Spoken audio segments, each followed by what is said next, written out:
Hi, I'm Nitaji, Dr. Ross Manikam and Maymay from Chilachalapatti. I'm going to tell you about Ramayanam. அயோடின்னு ஒரு நாடு இருந்துச்சு. அந்த நாட்டில் ஒரு ராஜா இருந்தார். அவர் பேர் தசரதன். அவருக்கு 4 பிள்ளைங்க. அவன பேர் ராவன், லட்சுமணன், பரதன், சத்ருகன். அவன 4 பேருமே புத்திசாலி, பலசாலி, அறிவாளி. அது 4 பேரில் ராமர் தான் பெரியவர்.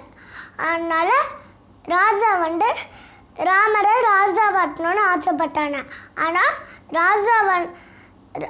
பரதனோட அம்மா ராஜாட்ட பாமிச்சு வந்தாங்க.